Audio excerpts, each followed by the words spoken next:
नमस्कार, जय दुल्हादेव, जय छत्तीसगढ़। मैं आशीष चौहान आप सभी का स्वागत करता हूं मेरे इस चैनल में। जैसे कि पता है ही होगा आप सभी को कि मैंने कुछ समय पहले दुल्हादेव की मूर्ति की बात कही थी, एक कैलेंडर की बात कही थी। तो ऑलमोस्ट दुल्हादेव की जो मूर्ति है वो कंप्लीट हो चुकी है। और जो कैलेंडर है उसके लिए कुछ विषय वस्तु इस प्रकार रहेगी, और इससे मैं आपके सुझाव भी चाहूँगा। क्योंकि अभी हम पंचांग वाले कैलेंडर्स यूज़ करते हैं, तो उसमें आप दुल्हादेव के अलावा जैसे राज अलंकार पुरस्कार में हमारे जो समाज को प्रतिनिधित्व किया है विकास गंधर्व जी, और हमारे जितने भी अभी तक विधायक हैं, और विजय नायक जो हमारे समाज के शहीद समाज से शहीद हुए थे नक्सलाइट हमले में,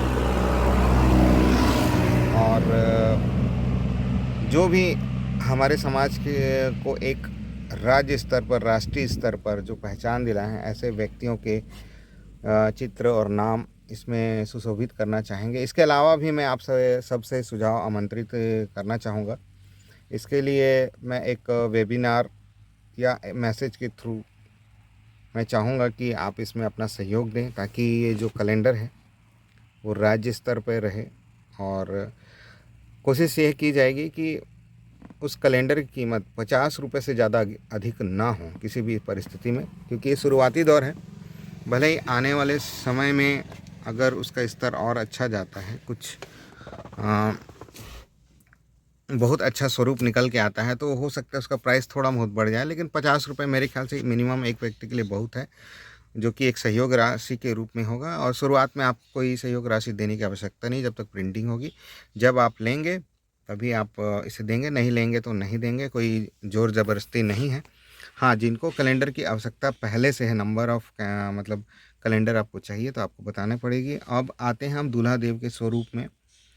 हमें इसे क्यों अपनाना चाहिए, कैसा स्वरूप होना चाहिए, इसके लिए मैं कुछ बातें आपको शेयर करना चाहूँगा, बताना चाहूँगा कि किसी भी समाज का व्यक्ति अपने समाज, अपनी भाषा, अपनी संस्कृति में जब एक दूसरे को सुप्रभात बोलते हैं, या अपनी ही भाषा में एक दूसरे को अभिनंदन देते हैं, तो एक सशक्त समाज का वो परिचायक होता है। जैसे कि उदाहरण के तौर पे बता रहा हूँ मैं, अगर पंजाबी लोग मिलते हैं सत श्री अकाल बोलते हैं, है ना। गुजराती लोग घड़ी घम्मा, केम छो, ये अपनी भाषा में संबोधित करते हैं। और भी बहुत सारे भाषाएं हैं।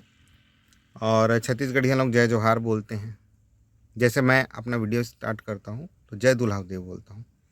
अपने समाज को एक बल प्रदान करने के लिए, एक शक्ति और एक सम्मान के भाव से देखने के लिए ऐसा मैं करता हूँ।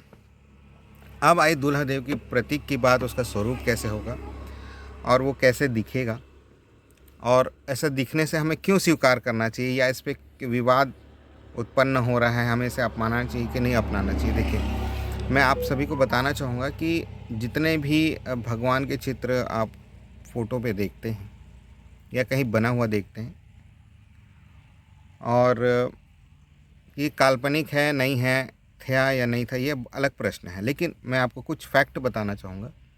इंडिया में जो पहली तस्वीर बनी थी भगवानों की, ये राजा रवि वर्मा केरल से थे, इन्होंने बनाया था।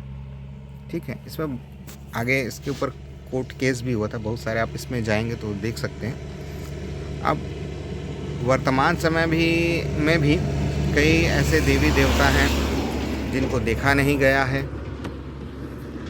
ठीक है, लेकिन अब कोई भी आदिवासी जो होता है प्राकृतिक पूजक होता है। मैं किसी समाज पे कटाक्ष नहीं कर रहा हूँ। हम एक वैज्ञानिक तौर पे अपने समाज को आगे ले जाने का प्रयास कर रहे हैं। देखिए, कोई भी व्यक्ति एक ही काम को बार बार करता है और वो उसी स्थान पे, इससे यह पता चलता है कि कुछ उससे मिस हो रहा है, हमें आगे जाने की आवश्यकता है, कुछ नया ट्राई करने की ज़रूरत है। तो अब जैसे कि आदिवासी, जैसे मैंने कहा, आदिवासी कभी भी किसी देवी देवता को नहीं पूजता। वो क्या करता है, प्रकृति पूजक है। तो हम भी आदिवासी, हम भी प्रकृति पूजक हैं, परंतु हम प्रकृति का भी पूजा किसी प्रतीक के रूप में ही करते हैं। ठीक है, हम उसी को देवता मानते हैं जो जिनसे हमारी दिनचर्या या हमारा जीवन होना या हमारा अस्तित्व संभव हो चुका है। जैसे कि वर्तमान समय में भी आदिवासी समाज ने एक जीते जाते व्यक्ति राजा राम त्रिपाठी जी को वामन देव का एक संज्ञा दिया। क्यों संज्ञा दिया? क्योंकि उन्होंने प्रयास किया कि गांडा जाति के इतिहास जो है लोगों के सामने आने चाहिए। एक वरिष्ठ और सक्रिय और एक सशक्त समाज जो है धूमिल हो रहा था, उसको सामने लाने का प्रयास किया। तो जब एक जीता जागता व्यक्ति को देव की स्वरूप मान सकते हैं, तो आप एक प्रतीक को भी देव स्वरूप मान सकते हैं। यदि वह आपके समाज को एक नया पहचान, नई शक्ति प्रदान करता है, तो आप उस प्रतीक को अपना सकते हैं। अब उस प्रतीक से क्या फ़ायदा होगा? उस प्रतीक से क्या फ़ायदा होगा? उस मूर्ति से क्या फ़ायदा होगा? या उस झंडे से क्या फ़ायदा होगा? या उस कैलेंडर से क्या फ़ायदा होगा? ये आपके समाज के जो एक उन्नत सभ्यता, संस्कृति, सशक्तिकरण, एकाकीकरण की तरफ आपको लेके जाएगा। जो समाज आपका या आपके जो जनरेशन है, जो कुछ नहीं जानते, उनके पास मन में एक नए प्रश्न उत्पन्न होंगे कि ये ऐसा क्यों है, तो वो उसे जानने का प्रयास करेगा। वो अपने समाज से घुलने मिलने का प्रयास करेगा। प्लस अदर जो समाज है, अदर जो कम्युनिटी है जो कि आपके आसपास निवासरत हैं, वो भी आपको एक सम्मान की भावना से देखने लगेगा। जब पूरा समाज एक प्रतीक चिन्ह को, एक देव को अपना इष्ट देव या फिर अपना जो कुल देवता मानने लगेगा, आप उसकी पूजा करने लगेंगे, तो राजनीतिक जो नेता आपके क्षेत्र के विधायक या जो भी XYZ आपके नेता हैं, वो भी आपके देव के सामने सिर झुकाएगा और राजनीतिक रूप से आपके अस्तित्व को स्वीकार करेगा, आपके समाज के अस्तित्व को स्वीकार करेगा। अगर आप इसमें विवाद उत्पन्न करते हैं या इसे स्वीकार नहीं करते हैं, तो ये मतलब आपके समाज को नई भटकाव की दिशा, अलगाववाद की तरफ लेके जाएगा। तो मेरे हिसाब से जो मुझे और मैंने जितने समाजशास्त्र पढ़े हैं, उसके अनुसार आपके समाज का एक प्रतीक चिन्ह होना चाहिए था, जिसकी तैयारी मैंने की है। आपका एक कैलेंडर होना चाहिए, एक झंडा होना चाहिए, एक प्रतीक होना चाहिए। ये समाज के अलगाववाद के लिए नहीं है, एकीकरण के लिए है। जब ये हम एकीकरण होंगे, तो हमारी एक पहचान, जो हमारा जनरेशन जो छूटता जा रहा था, हम उसे एकीकरण की तरफ लेके जाएंगे और ये आपको एक सामाजिक शक्ति प्रदान करेगा, ताकि आपका पहचान नए स्वरूप में सशक्त रूप से इस वर्तमान समय में आपके सामने आ सके, हमारे सामने आ सके। तो मैं उम्मीद करता हूँ कि जो मूर्ति बनेगी, ऐसा नहीं कि मैंने कुछ भी बना दिया है। RV रसेल की बुक से एक जहाँ तक मेरे को याद रहे हैं, सुभद्रा उपाध्याय जो कि झारखंड की राइटर हैं, वहाँ से पाली भाषा का प्रयोग किया गया है इसमें, और गोंडी भाषा के प्रयोग लेख का प्रयोग किया गया है। हमारे जो बजाने हम लोग जो गाजा बाजा बजाते हैं, गढ़वा बाजा, ढपला, टिमकी, ये इसको चित्रित करने का प्रयास किया गया। प्लस RV रसेल की जो बुक में जो हमारी सांस्कृतिक शादी होने की सांस्कृतिक परंपरा दी गई है, उसका भी प्रयोग किया गया है। और जो गोंडवाना लैंड, जो कि हमारे इतिहास का एक मतलब अभिन्न अंग है, उसको भी दिखाने का प्रयास किया गया है। यह प्रतीक हवा में बनाया गया चीज़ नहीं है, और इसे काफ़ी अध्ययन करने के बाद मैंने एक स्वरूप सामने रखा है, जो आपको हो सकता है अलग इष्ट देव जैसा या उसके से मिलता जुलता लगे, परंतु वह जो प्रतीक है, सारी भाषाओं और सारे जो साहित्यिक तथ्य है, उसको मिला जुला के बनाया गया है।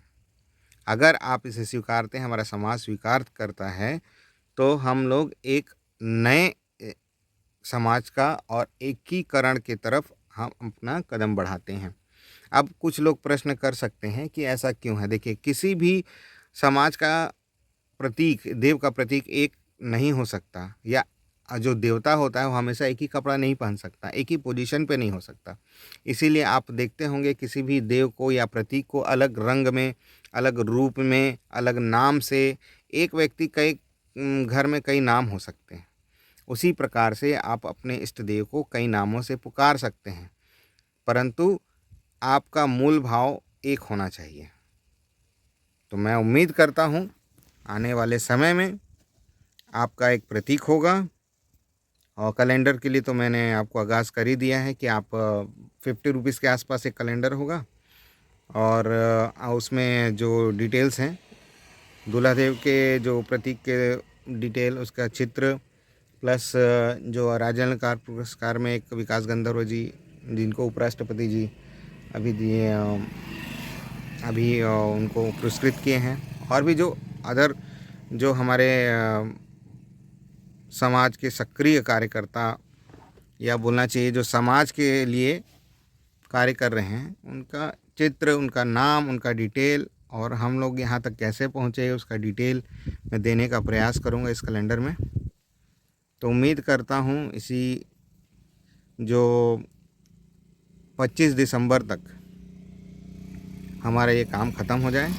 मैं आह्वान करता हूँ आप सभी का कि आप सभी इस वीडियो के नीचे अपना कमेंट पास करें, और एक ग्रुप मैंने बनाया हुआ है, मेरे दूसरे वीडियो में जाके देख सकते हैं। कैलेंडर के लिए मैंने एक वीडियो लिंक दिया हुआ है और व्हाट्सएप लिंक दिया हुआ है, आप उसमें जुड़ सकते हैं, इसमें भी दे दूँगा।